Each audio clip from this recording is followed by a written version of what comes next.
I think we can start. So it's a pleasure to thank Eduardo Bañados for accepting our invitation to give this talk in the framework of the joint seminars organized by University of Vergata, Observatory of Rome, and Institute for Astrophysics. I'm not very competent in the arguments of the talk, and therefore I ask Laura Penterici to introduce the speaker and the argument. Thank you, Paolo. So as do you hear me? Yes. Okay. As Paolo said, it's really a pleasure to have to welcome Eduardo Bañados today.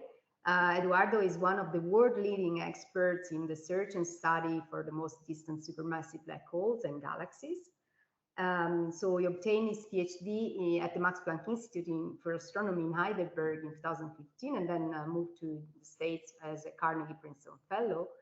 And then since 2019, he's back to the Max Planck in Heidelberg and is now leading his own research group precisely to study quasars and galaxies in the epoch of reionization. So Eduardo has contributed to many exciting discoveries in the last few years, including the discovery and the study of the most distant quasars known today, and has extensively studied the properties of these objects and also their environments, with multiple observations from the X-ray to submillimeter to the radio domain. So I think today we present the latest works from his team and how they're characterizing these distant objects. And also he will talk about how we can use the distant quasars to provide important clues on the epoch of reionization to understand this transition from the neutral hydrogen, the neutral universe to the completely ionized universe as we know today at very high redshift. So thank you for giving this talk, Eduardo, and I give you. Great. Thank you very much for the nice introduction. So yeah, it's a great honor to have the chance to present my work and the work of my team to the Rome community. I was just looking at the participant list and I recognize many familiar names. So it's a pity I cannot be there and be with you. And also there are a lot of people that actually I haven't met in person, like Laura. So maybe there will be another opportunity. So let's start. So I'm gonna be talking about some of the first supermassive black holes and massive galaxies that form in the universe. So the title is Quasars in the Epoch of Reionization.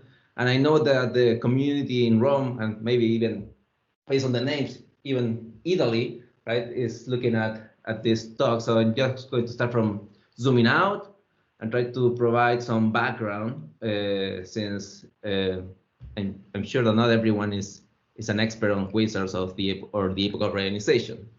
So let's start by zooming out.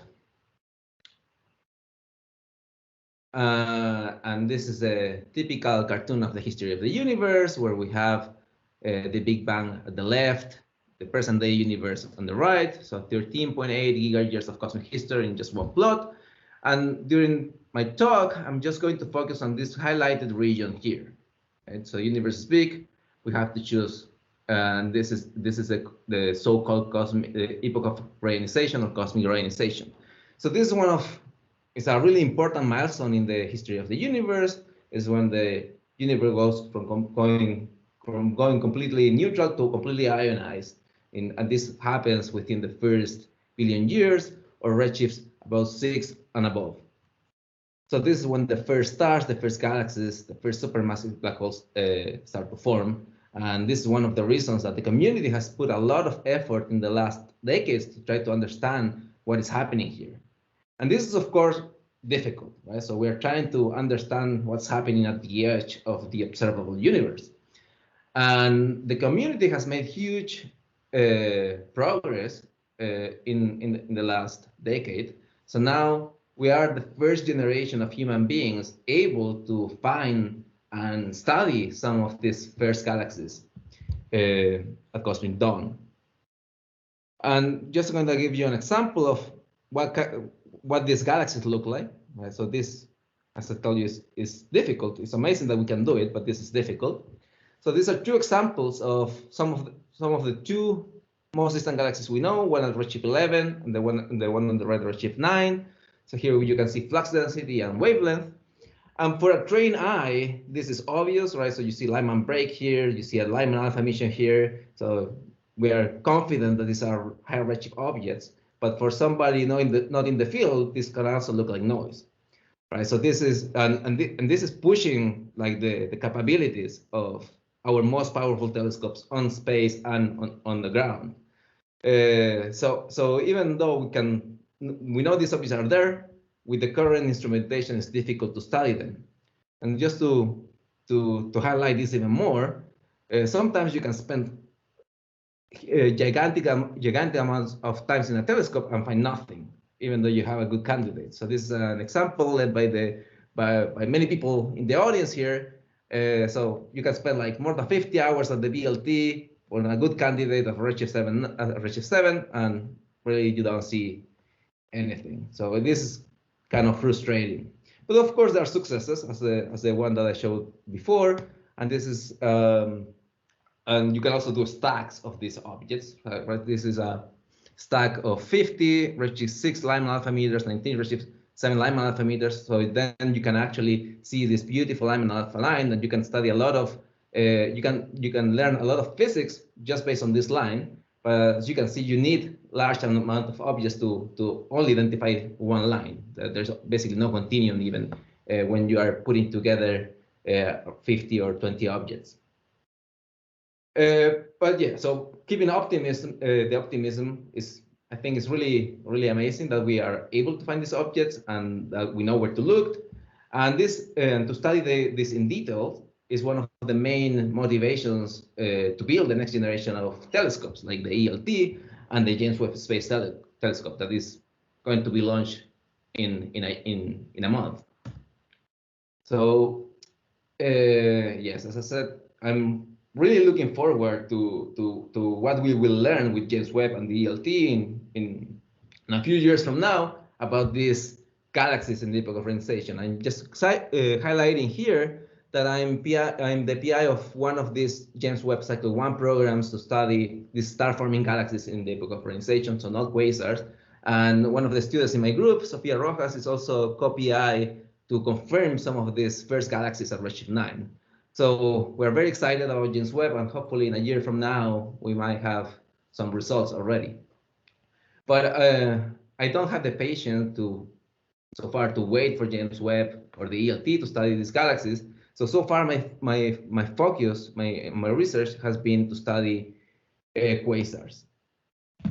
So quasars are some of the most luminous objects in the universe, so we can study them in detail, even with the current instrumentation, all the way to the epoch of reionization. So similar cosmic time, but now we're talking about the most extreme objects. So these are supermassive black holes that are accreting matter. There's gas, dust falling into the black hole, so they're growing. And this forms an accretion disk that gets really hot, so we can see these objects very, very far away. And right at the beginning of this introduction, I'm going to separate these objects just because this is going to be important for the story of the talk later into two categories: objects that we call radio quiet, and the others that we call radio loud or jetted quasars. So very quickly, probably the separation of this is the only equation I think I have in this talk. So that the definition of this radio loudness parameter, that is basically you take the flux density in radio, divide that by the UV or the optical. And if the radio is an order of magnitude greater than the UV or optical, then that means that there's a strong relativistic jet coming from this quasar. Now, if you are below 10, that doesn't mean that you don't have radio emission, but it's not dominant. So we call those radio quiet. And this has been known for more than 50 years. So it's still an open question why about 10% of these quasars have strong, powerful relativistic radio jets. And only 10% of them are known to be radio loud. And this is true at least up to redshift 6. So this is also one of the things that we are trying to understand. Why we have this kind of flat distribution across cosmic time. So I'll be talking about quasars for the rest of the talk. So I'll spend a few more slides just introducing what a quasar is. So I already told you the basics. So you have this supermassive black hole in the center of a galaxy. This is a typical artistic representation. And what is important here is I want to highlight that these objects are complex. So they span several orders of magnitude in physical sizes, but also in power. And to understand them in detail, you need a multi-wavelength approach. So if you study these objects from the X-ray to radio, you're seeing different parts of the system. So you can take your favorite X-ray telescope, like for example Chandra or XMM, point it to this quasar, and this is a real X-ray image, Chandra image of one of the most distant quasars we know, which is 7.5. So, and this is coming from the hot corona or the jets, very close to the supermassive black hole. With your favorite UV optical telescope, it looks like this red point. And here now I'm showing also an SED where you can see that the dominant emission at this regime is coming from the accretion disk. And if you take now, so this looks just like a red star if you just have an image. But now if you take a spectrograph in the same wavelength regime, you point to that red point there, then it will look like this.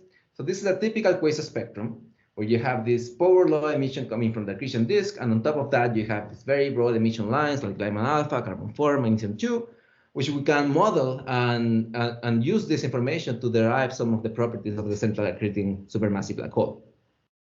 So here you can see that we see a lot more details than in the galaxies that I showed you in the first slides, and we can see this like in an hour or so with a 6 to 8 meter telescope. So if we go now to the far infrared, we're seeing something completely different. So this is the same quasar, but now observed with ALMA. And at the red frame far infrared, the main emission is coming from the galaxy, so on kiloparsec scales, and this is mostly coal dust and gas. And you can see here that this object now is not point source, so it's nothing like a star. It's actually extended, it's complex, and we believe this is an ongoing merger at this early cosmic time. And I won't have time to talk about the host galaxies in much detail in this talk, so I just wanted to mention that if you take Orion, which is one of the most extreme star-forming regions in our galaxy, and spread that over kiloparsec scales, this is the kind of galaxies that these quasars that we are studying live in. So they're really, really extreme objects. Now, if you go to the radio, and you happen to observe a quasar that has a powerful radio jet, these objects are really easy to identify with current instrumentation. And so this is a real radio image of a quasar redshift 6.8 that you can see in less than 5 minutes with telescopes like the DLA. And this is one of the most distant sources that we have. So really, we can see these objects at all wavelengths relatively easily with the current telescopes. So that's great because we can study them in detail. So now that we have a good idea of what these quasars are and that it's important that we need to study them in different wavelengths or frequencies, I'm going to focus the rest of the talk on some of the outstanding puzzles in the field. So there are many more, but I just have to choose some of the most important ones to summarize this in the remaining time. So the first one's going to be the growth of supermassive black hole. The second, the state of intergalactic medium. And the third, radio quasars at high redshift. But this last point, I'm going to connect with the previous two points. But before we can do any of this science or trying to solve these puzzles, we need to know where to look. So we need to know where these quasars live. We need to know where to point our telescopes. So the first step is to identify these objects. Right? So these objects are really, really rare. So we're talking about some of the most extreme objects in the early universe. And as you know, the universe is big. The sky is full of sources. So one of the main challenges here is to find this needle in the haystack, which maybe is even harder. So you really need multi-wavelength information over large areas of the sky. And luckily, we live in a time where those services exist, like SESS, Pan-STARRS, CES, WISE, and the community and my group and collaborators were making good use of these objects, and we're finding these sources.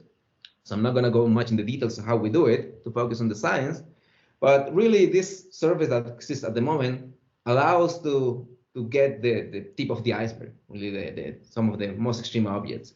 And this is going to get going to become even more exciting or more fun with the new generation of sky survey telescopes like Euclid, the Rubin Observatory, and the Roman Space Telescope. So we're really looking forward to see what this telescope will bring. So just to set the stage, so you have to believe me that we know how to find these objects, but I'll just give you now the feel of where we stand in the field. So this is a plot of UV magnitude, so bright at the top, faint at the bottom, and redshift. And in the bottom panel, we have a histogram of number of quasars known within the first gigayear of the universe versus time. So the first quasar within the first gigayear after the Big Bang was found in the year 2000 by Xiaohui Fan mining the SDSS survey. So this was very exciting, right? So we were finding these monsters in the early universe, and then more people tried to look for these objects. There were more surveys coming online. 10 years later, we had about 60 of these sources known. By 2014, we had around 70. I'm just highlighting 2014 because that's when I published my first paper on quasar discovery. So this is more or less when I started to work on this. And in the last 5 to 6 years, we have made huge progress in increasing the statistics of these objects. So this plot now looks more like this. So we have more than 300 quasars in the first billion years of the universe. And this is just really a lower limit for now. But just highlighting, only those red points have been discovered in the last 5 or 6 years, and with a huge contribution from our team, around 70% of those. So this is good. So we have more quasars, and now allows us to go from individual studies of single objects to try to study more like a population and separate this in different categories. So now this is the current frontier, right? So this is the same plot as before, and you can see there are 3 objects that stand out that are at a different redshift than the rest. So these are the 3 most distant quasars that have been discovered in the last 3 years. And as you can see, the spectrum, they are very luminous. And I'm just highlighting here that these 3 objects we will study with James Webb Cycle 1, with basically all the instruments on board James Webb to study them in detail and set the stage for future studies of quasars at reionization. And these objects are so luminous and they look so mature, they just look like really adult quasars. I will be surprised if these are the first quasars in the universe. I'm optimistic that we will find objects at even larger cosmological distances soon. So now let me introduce the first puzzle. So this maybe is even like the biggest puzzle of all, like how to grow these supermassive black holes. And these quasars highlight the problem. So what I'm showing here is in the y-axis what black hole mass, and the x-axis age of the universe, or redshift at the top, if you like that better.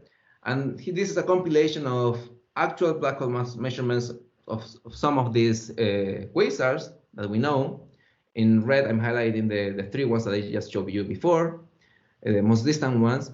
And for comparison, if we go to redshift 0, to local universe, the quasars that we are studying in the early universe are more or less of the category of M87, which is this famous supermassive black hole that has this beautiful image from the Event Horizon Telescope, and they are more massive than the Milky Way.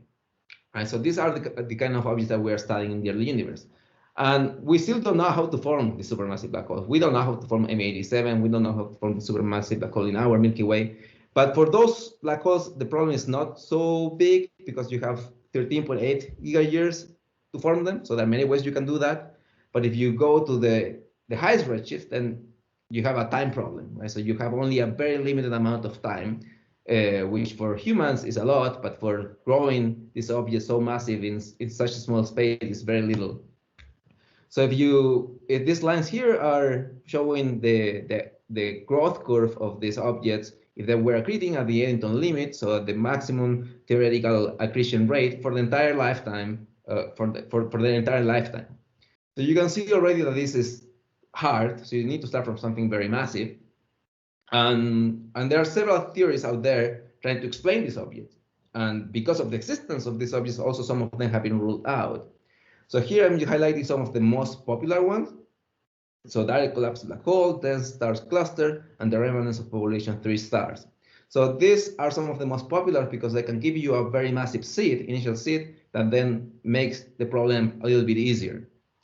And now if you fold in extra information, like for example, when did the first stars form, which is also another open question, but there are some papers that claim some constraints, like for example, this one. So if the first stars form around this redshift, then you can see this gets really difficult for POP3 stars or even for clusters. And some even more recent papers claim that this could be even later. Then the problem gets even harder, right? So, and this is one of the reasons that direct collapse black hole is one of the most popular theories at the moment, even though it has some issues. And maybe at the end, it's a combination of all of them. But really, like these objects provide one of the strongest constraints for these theories. And if we keep pushing the redshift barrier, the problem gets difficult. And at some point, these objects shouldn't exist. So it will be really interesting to try to hit that wall.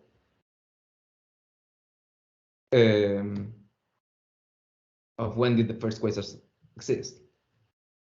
And now I'm just going to move to the second puzzle, so the state of the intergalactic medium.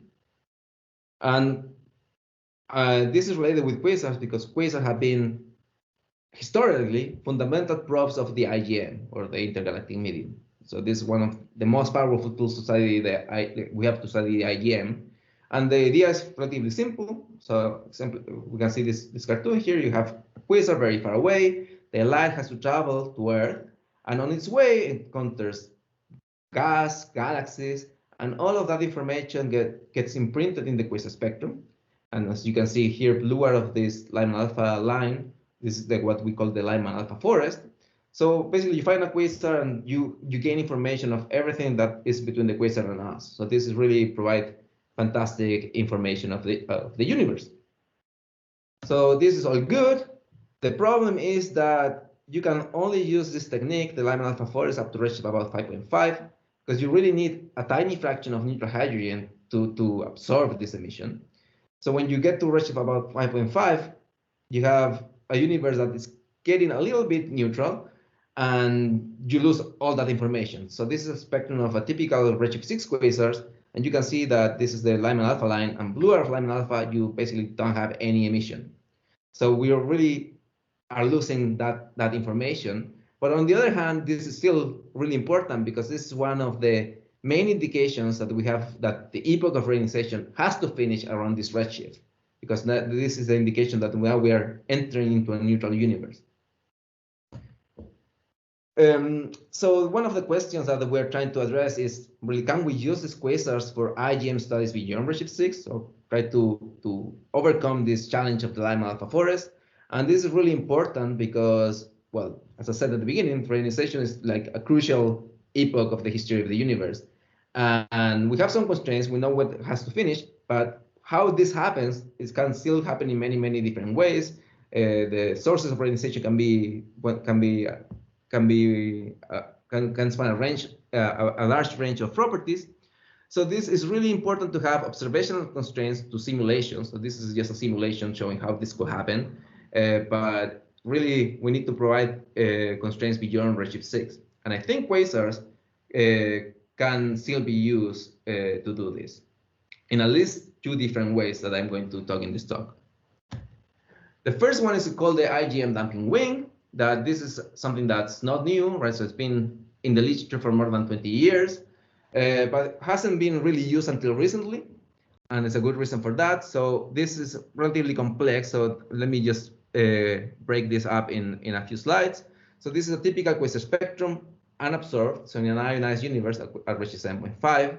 And this damping wing signature only appears when you have a significantly neutral universe, so more than 10%. So we will zoom in the Lyman alpha line. So now, if you have an ionized universe, then you expect to see this red line. But then if you have a 10% neutral, 50% neutral, 100% neutral universe, then you change this profile in the around the Lyman alpha region of the quasar. And importantly, you start to observe even redware of Lyman alpha. So that's really difficult to do unless you have a universe that is more than 10% neutral. So you can now reverse the experiment. So go find the quasar, measure this profile, and try to infer how neutral the universe is around in that particular corner of the universe. And as I said before, this has been known for a while, but until recently, like most of the redshift 6 quasars don't show this strong profile. So we couldn't do this measurement. But there's a caveat here, right? So this signature can be produced by the IgM, but also can be produced if you happen to have a galaxy in front of your quasar or an absorber that we call damp Lyman alpha systems. That produces a very similar shape. And this was what happened when I first encountered with a quasar with a strong napping wing. So this is a quasar 6.4 that when I saw it for the first time, I was very surprised because this shape is really strange. And it's really what you expect from a universe that's basically 100% neutral, which is a bit strange at 6.4. So then here, in this case, we're pretty sure that for this particular object, the best explanation is that you have a DLA, you have some kind of dwarf galaxy very close to the quasar that's producing this absorption. And this is confirmed because we see several metal lines at the same redshift of this expected absorber. So this is not coming mainly from the IgM, but it's still very interesting because we can study the metallicity of one galaxy that we see only in absorption. And based on the relative abundances of these elements, we find that even at redshift 6.4, we don't see indication of population 3 yields, even 850 million years after the Big Bang. So finding these objects might provide, at even higher redshift, might provide more information about some of the first stars. And I think the ELT will play a key role on this. But okay, so coming back to the damping wing. So we found this one 6.4 that we think is a DLA. Now there are actually 2 other objects in the literature with the same indication that there's a DLA. But now when we found this redshift 7.5 quasar, we also see this clearly, this profile with this damping wing profile. And in this case, we don't have any evidence of an object intervening. And for this case, the best explanation is a universe that is about 50% neutral. And this has been corroborated by other groups as well. And right now, basically all the quasars where we can do this measurement beyond redshift 7, we find a signature of this damping wing. Which is 4 now. As you can see here, this is the neutral fraction and time, and these are the measurement, the constraints coming from individual silence of quasars, which also tells about how patchy reionization has to be. So I'm very optimistic that we will find more of these objects and we will be able to map even better the epoch of reionization using this technique. And we really need to find objects beyond redshift 7 because here is where we see this with this signature. At redshift 6, it's really hard to say it. So now I'm going to combine these 2 topics. So we keep with the state of the intergalactic medium, but let's talk about quasars with strong radio emission. Because I think these objects can also be used or will be used in the future to study the IgM. And as usual, this is not a new idea. This has also been known for or proposed for more than 20 years. And this is similar to the Lyman alpha forest, which I told you saturates about redshift 5.5, so we cannot use it. But then there's another hydrogen line, the 21 centimeter line that falls to the radio regime that we could use to study really the IgM well within the epoch of reionization. And this is a simulation you can see here from 20 years ago, where you have a strong radio source at redshift 10, and this is a demonstration that you could, in principle, do this with the SKA in the future. So they were optimistic that we will have bright radio sources at redshift 10 at the time, which is still until recently, well, it's still unclear if those sources exist. So now we know that bright radio sources exist at least up to redshift 6. So these are examples of two of the most extreme ones. So redshift 5.8 and redshift 6.1. So these objects are really, really powerful in the radio, and these are the kind of sources that you want to have at redshift 10 to study the IGM. Unfortunately, these are still like too low redshift. Right? So I think it would be really great to find these kind of sources at higher redshift. And if you put in this plot where I'm showing all the radio sources that are known about redshift 7.5, in red the ones I just highlighted here. Here you can see the radio loudness and redshift. Until recently, we really didn't have any radio source known beyond redshift 6.2. So then there was a question, though, why, right? Do we have sources beyond redshift 6.2? And yeah, so I like to think that there are, and I'm optimistic for many reasons, but even this year, there are 3 new powerful radio sources above redshift 5, including 2 new redshift records. So this is really exciting. I think there should be more. And now with my group, we're really trying to look for these objects and also study all of them with a multi-wavelength approach, because as you can see, there are not too many, and they can provide really important information of the early universe.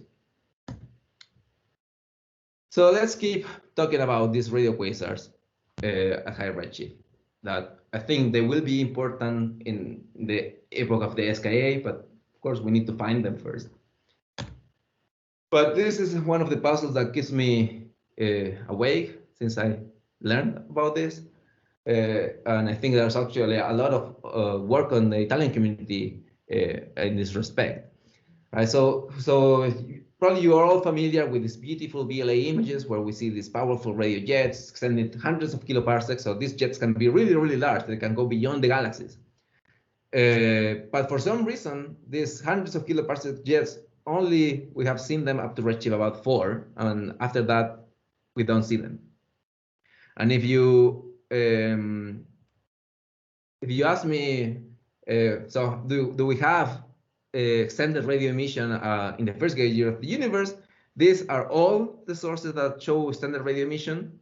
So there are only 3, and you can see these are really compact. So these are 200 parsec, 500 parsecs, and 2 kiloparsecs almost. So these objects are very compact. So maybe one possibility is that maybe these are young jets, so they're only been active for 20,000 years or less, and they're still in the expansion phase. But there's another possibility, right? So the community has been trying to explain why these lobes disappear. And one of the ones that I like, because I think we can test this observationally, is that the CMB is the responsible of this. So it's quenching the radio emission. And if you go to higher redshift, the CMB gets hotter, the energy density is proportional to 1 plus z to the 4. So if you had this fast electron in a magnetic field that usually will cool down and emit synchrotron emission, their chances are higher at high redshift that before that happens, you will encounter a CMB photon and you interact with it, and then you basically have an inverse competent scattering. And instead of emitting synchrotron emission, you will emit X-ray emission. So perhaps we have been looking at the wrong wavelength all along, so we should be looking at the X-rays instead of the radio to see these extended radio jets. And so this is something that we wanted to test. And so we wrote a Chandra proposal to look at this powerful radio quasar that has one of the most extended jets we know in the early universe for 3 full days and see if we could see evidence of extended radio emission. So this is really 24 hours times 3 looking at this field. This is the second deepest X-ray observation of a quasar at this redshift. And yeah, we were really excited to look the results, but this is really difficult, right? To see this predicted extended emission in X-rays, we are at the limit of what we really can do with the current instrumentation that we have in the X-rays. So this was the result. So this is a Chandra image, and you can see here the quasar. And 50 kiloparsec, we see another X-ray emission without any optical counterpart at the moment that we have be able to identify, and it's well aligned with the radio jet. but 50 kiloparsecs away. So it could be that this could be what we were looking for, but we can still not rule out that this might be a foregone AGN. The chances are low, but still are there. So we have now more programs, and we have an ongoing trying to see if we can see radio emission from this particular source and also getting deeper images. But if this was the case, this could mean that the jet has been acting for 500,000 years and not less than 20,000. So this is really the limit of what we can do with the current instrumentation. It was I was expecting to see something more definitive, but it took 3 days with Chandra, and this was one of the most extreme objects in the radio. So if we really want to see how common jets are in the early universe, we really need to push the next generation of X-ray telescopes. So hopefully this will happen. So I think it will happen, but it really doesn't have the resolution to do this in a systematic way. So I'm really hoping that something like AXIS happens, since this one of the Astro 2020 recommendations is to have an X-ray probe. So I think I'm pushing that hopefully this will happen.